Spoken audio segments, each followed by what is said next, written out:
Hi guys, it's Shirt from ChromaGlitch, and today is all about mining in Sunhaven. There are a ton of really useful resources in the mines near the town, and I wanted to do a more in-depth guide for the mines specifically. Again, I want to state that this video was made during the early access version of Sunhaven, so things may get added later on. With that in mind, let's jump into the video.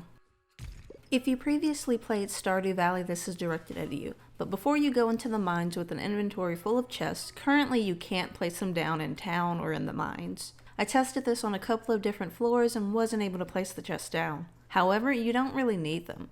Ore and other gems stack very high, and with the existing inventory space on your character and the time limitations, it's not a major issue.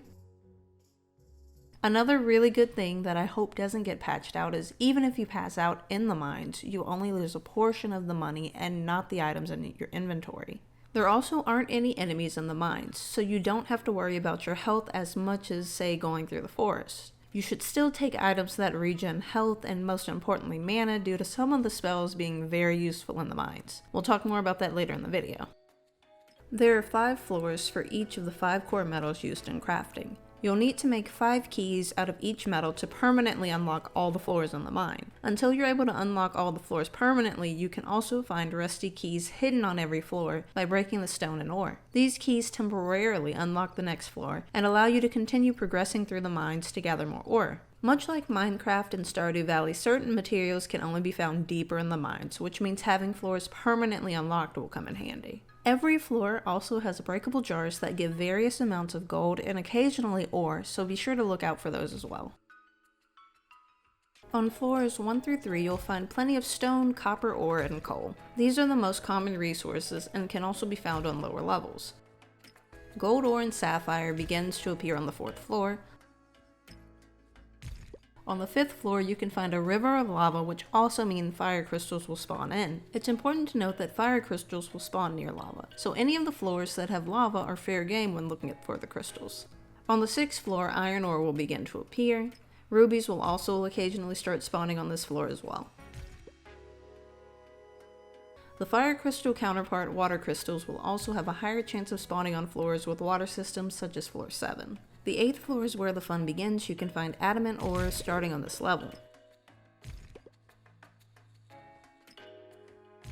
On the 12th floor, amethyst starts to appear.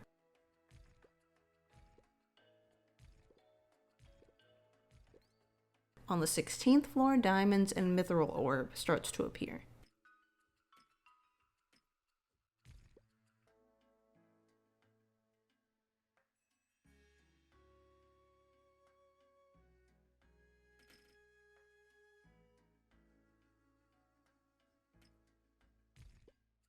On the 21st floor, you can find SUNITE ore. It does look similar to copper, so don't be fooled.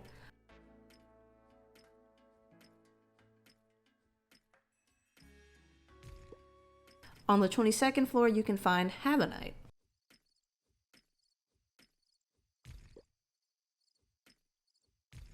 As you progress through the mine, you'll also unlock more slots on the skill tree. 2 of the most useful skills you can unlock for mining will be the VACUUMULUS spell and the Mystic Miner skill.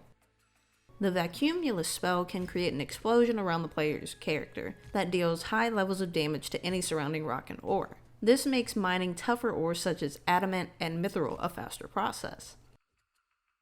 The Mystic Miner skill gives you the ability to regenerate 2 mana points for every rock and ore you break with the pickaxe. This can also be combined with the VACUUMULUS spell, as often tougher materials won't be completely destroyed after one use and can easily be broken in one swing. Until you're able to unlock the Mystic Miner skill, and even after, you'll want to bring a stack or 2 of mushrooms or berries, as this can be used to quickly regenerate mana. Blast mining will also come in handy when mining minerals such as HAVENITE and SUNITE. It gives you a 5% chance that any rock or ore you're mining will explode into additional resources. And that's the Sunhaven mining guide. I do hope that the mines will be expanded upon further through patches and in the full game. I do really like how you can relax more in the mines in Sunhaven rather than getting constantly chased by enemies and worrying about losing items and equipment. If you liked this video and found some of the information helpful, be sure to leave a like and subscribe for more. If you have any tips that you found helpful when traversing the mines, please leave a comment down below. As always, thank you so much for watching the video, and I'll see you next time.